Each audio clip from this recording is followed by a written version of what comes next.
We've had some comments on our Woodworking with Wes channel about would you build a tall bookcase? So today we're going to build this tall bookcase for you and show you everything we do. But we're going to introduce to you 4 things that I always consider very important when I'm building a perfect tall bookcase. So let's go and get started. Okay, we've made a drawing of our bookcase. We're 73 inches tall, 38 inches wide.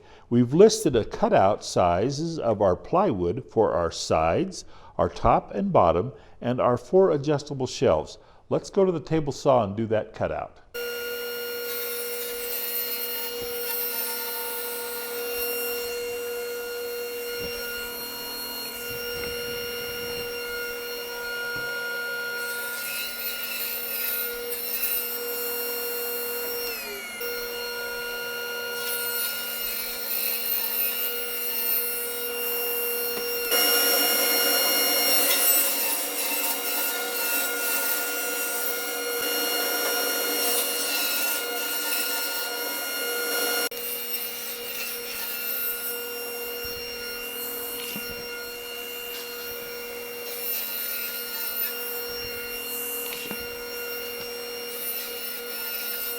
We're drilling the holes for the adjustable shelves on our bookcase now that we have everything cut out.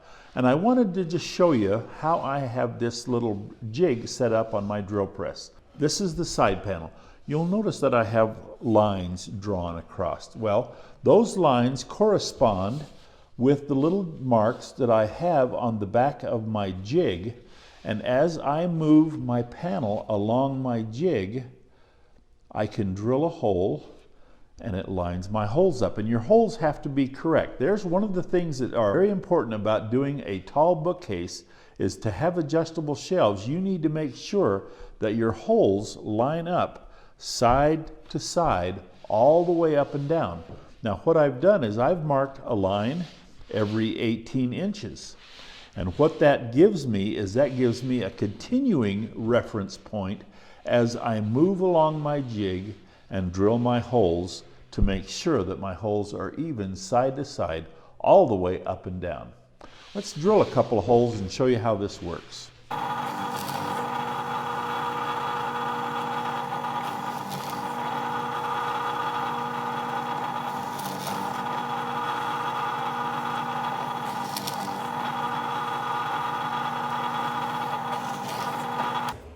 Okay, we'll go ahead and finish drilling both panels, and then we're going to sand all of the inside of our bookcase before we assemble.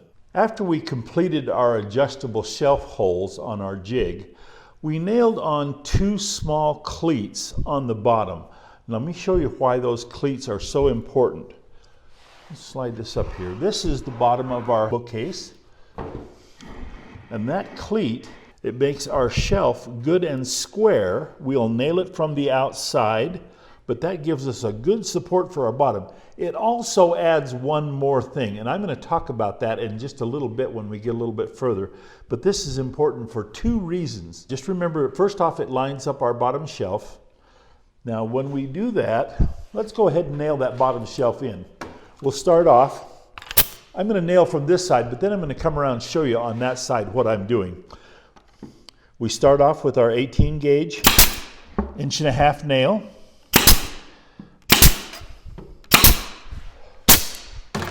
Then we come back with our 1.75 inch medium crown stapler. I was corrected. I always thought it was a wide crown, but it's a medium crown.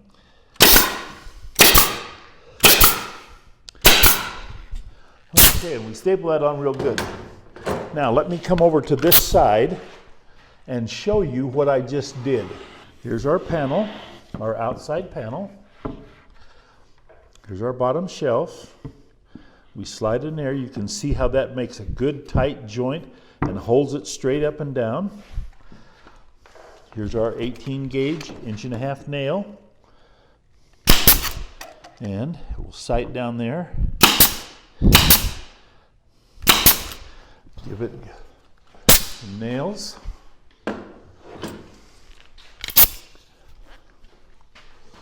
Come back with our 1.75 inch stapler.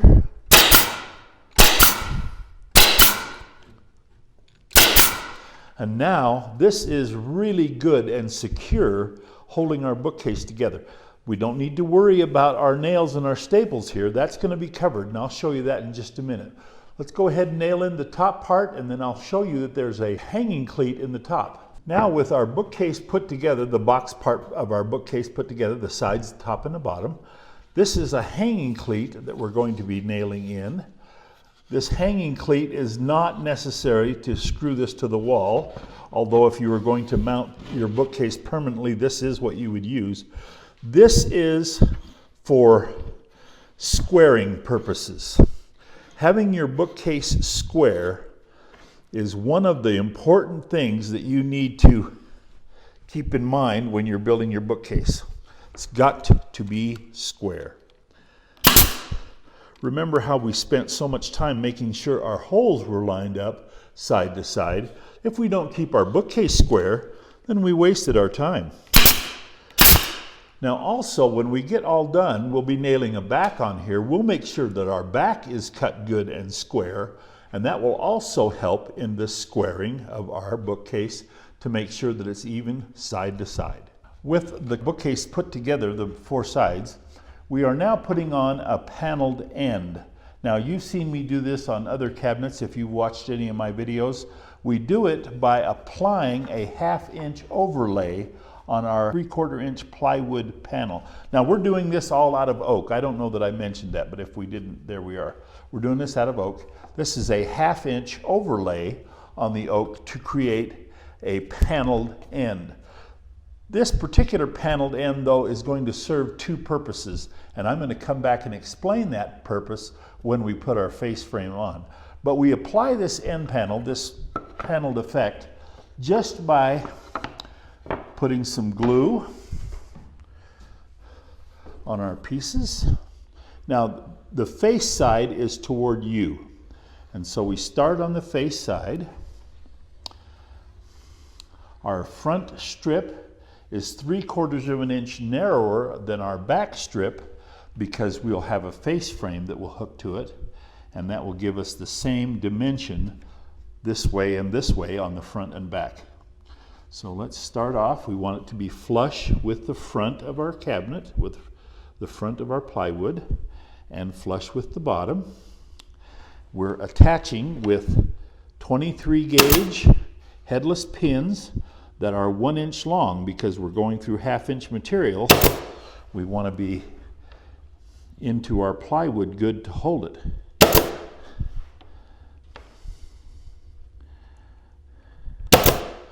All right. And we just go along, and then after this is all installed, we will go back and just putty and sand all those holes, but right now we don't need to worry too much about it. I have marked here where I want this cross piece to go, and I'm going to put the cross piece on the bottom, and then I'm going to use the top cross piece to make sure my spacing is correct for my back upright rail, I should say. These are stiles, these are stiles, these are rails. Let's put on some glasses so we can see what I'm doing. Oh, looky there. Okay, and I want to put a little glue on this joint here. We don't want any squeeze out into our panel. We don't want to do that. We pre-sanded our panel, our end, so that we are all sanded, but we don't want any glue squeeze out into that panel.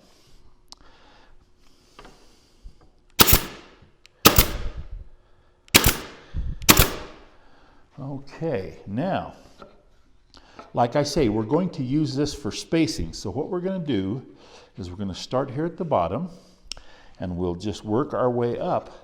And as we work our way up, we'll use this cross piece as a spacer to make sure that we're even all the way up and down. So let's put a little bead of glue. We're going to put it on the panel here instead of on my style piece, like this.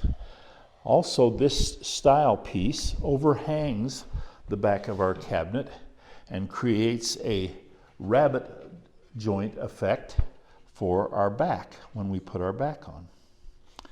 So we have a 1/4 inch back that will be nailed on.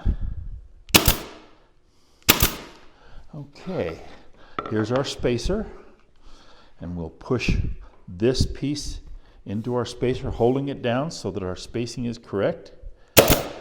One nail, pull our spacer up. Same thing again, pushing it in there. And we'll just do that all the way up so that we make sure that our panel is correct.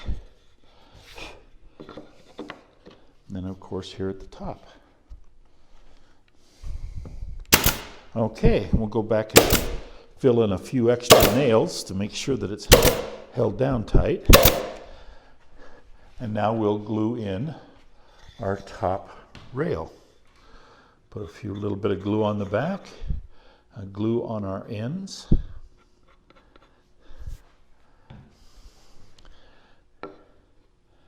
And we've now created our paneled end.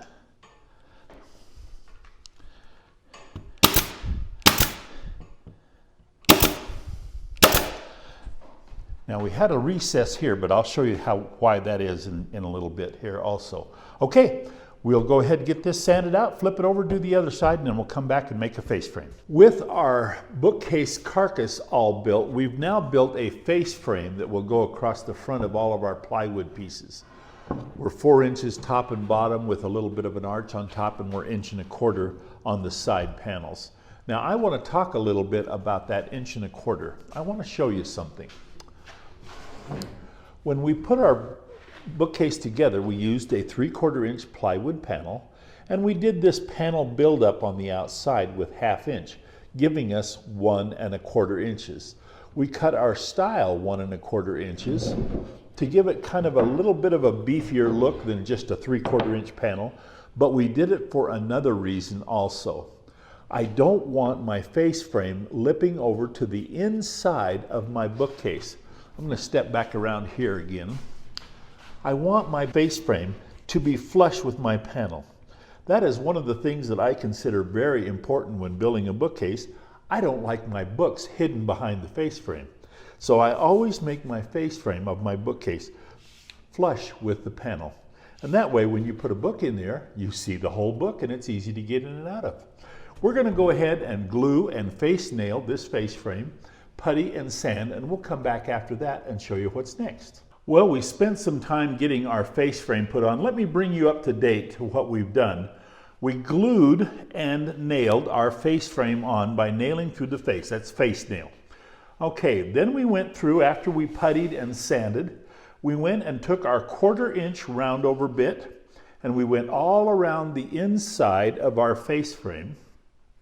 We also went down each side from the top of the bottom rail to the bottom of our top rail. And we left this square on the ends, and I'll show you that in a minute. Anyway, our bookcase is now all sanded and complete except for the final pieces that we're going to be putting on. But before I do that, I'm going to flip it over and put the back on.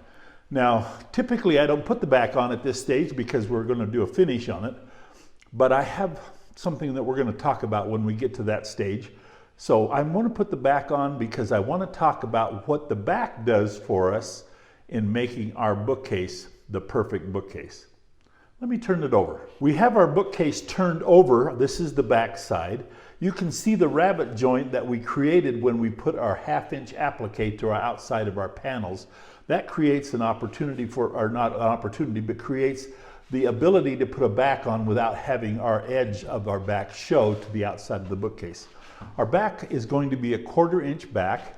We're going to go ahead and just nail it into the back side of our plywood. But one of the things that I wanted to talk about, you need to make sure that you cut your back square.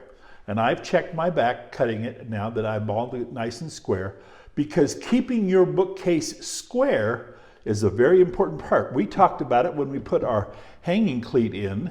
We talked about it when we cut our shelves.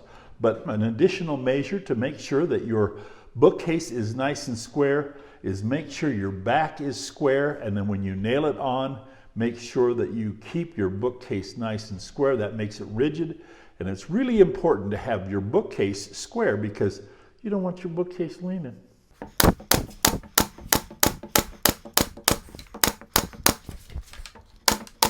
Okay, we're now getting ready to install the actual cap, the top, to our bookcase.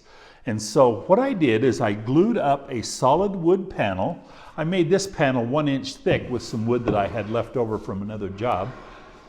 And I made it so that it fits over a little bit over the face. And we're going to use some 1.5 inch crown mold to go underneath it like this. This is going to create this effect. Now, I'm going to go ahead and attach my top with some 1.5 inch nails from underneath.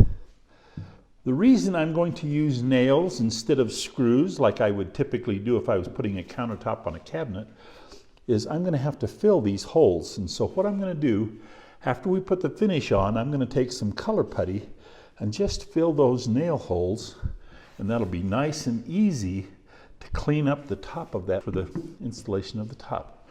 Okay, I'm going to put a little glue on here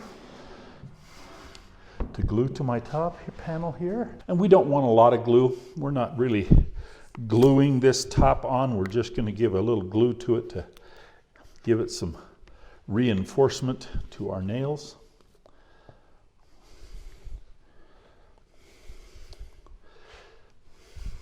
We want absolutely no squeeze out, so we don't want to even get close to the edge. No squeeze out here. All right, and we'll tip that up, and then I'll check my measurements for centering, and I'll put my nails in, and then our top will be secure.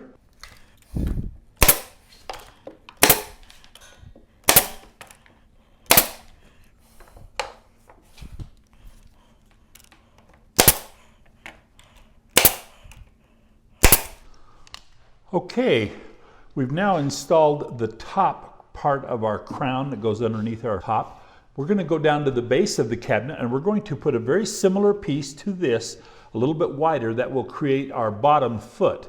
But while we're doing that, I have one other thing I want to show and talk to you about down there at the bottom of our bookcase.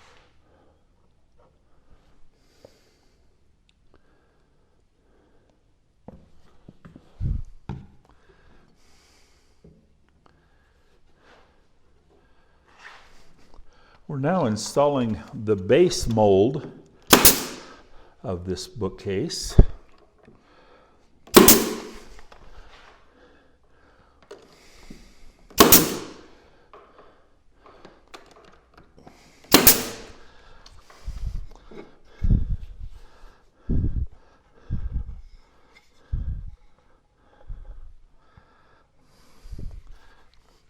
You can see I'm hiding my space that I left underneath there when I put my surround on, my panel piece on.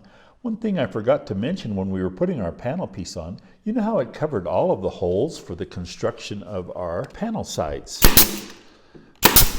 That's one of the things that a little thing like that takes care of, is it hides all of your construction. Makes it nice and neat. I got a nice tight joint there on our saw. We're ready to go. Okay, I want to come around to the bottom side here. I want to show you something that I think is, again, one of the important things about building a tall bookcase. Look at the amount of structure that I have against the floor. A tall bookcase can be top heavy, and especially if you're not going to have it attached to the wall. Now, whenever possible, I always attach any kind of a tall bookcase to the wall somehow, so that it has that extra safety factor of not being tipping forward. But I always make sure that I have a nice heavy base on a tall bookcase, because the more heavy that it is on the bottom, the heavier it is on the bottom, the more stability that it will have. So a nice stable base to your tall bookcase. Very important. Okay, we're going to sand and clean this up, and then we only have the shelves left to go. We're making our plywood shelf now. Our plywood shelf has 1.25 inch solid face on a 3/4 inch plywood with a 1/4 inch round over bullnose all the way around. So I'll show you how we do that. First off, we make our piece of 1.25 inch. I put a round over bullnose on 3 sides. I take our plywood shelf.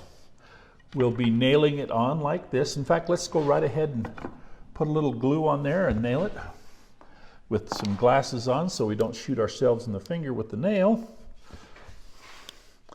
And a little glue. We don't want to squeeze out much to think of because we're going to be sanding that all off anyway, so we just need a little.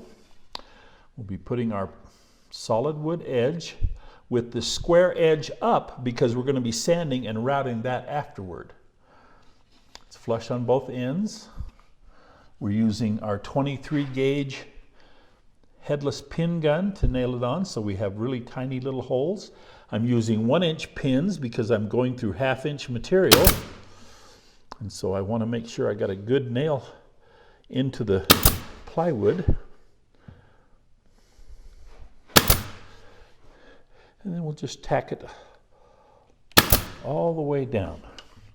Now we'll take our putty, we'll putty this seam, we'll putty our nail holes, we'll sand this flush, take our trim router with our 1/4 inch bit, round over, and do a final sand. Let's come back when I get that all done and show you how it looks when it's all put together.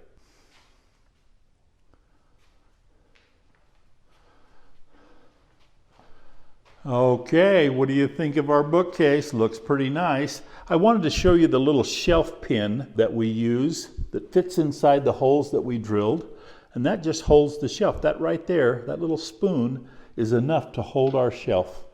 And there we are. Our shelves are nice and spaced, adjustable shelving so that we can do the different sizes of books. But let's talk about the 4 things that I mentioned at the very beginning that we wanted to make sure that you include in any tall bookcase. We want to make sure we have a very stable base, plenty of weight and plenty of footprint on the foundation down there so that we make sure we got plenty of stability to our bookcase. Square, we want to make sure our bookcase is good and square. Make sure our cuts are square, make sure our back is square when we nail it in, keeping that bookcase square. Making sure that our holes are lined up for our adjustable shelves so our shelves are nice and solid when we put them in. And to make sure that our sides are flush so that when we put a book in here, we can see the whole book. I just love building bookcases, and I hope that you've enjoyed this particular bookcase build. I have a special request, however. We didn't put a finish on this. Now, we've put a finish on a couple of the pieces of furniture that we've done so far. Down here in our new home, we don't have a paint shop available to us, and so we've used some paintbrush finishes. We used some brushing lacquer, we've used some polyacrylic with a brush, but I'm interested in knowing more about paintbrush finishes, and I would like your help. So any of you out there watching me do this video, make some comment, or when you do your comments, put some information in there about brushing finishes that I could learn about. I'm ready to learn. So help me out, and we'll see you next time on Woodworking with Wes.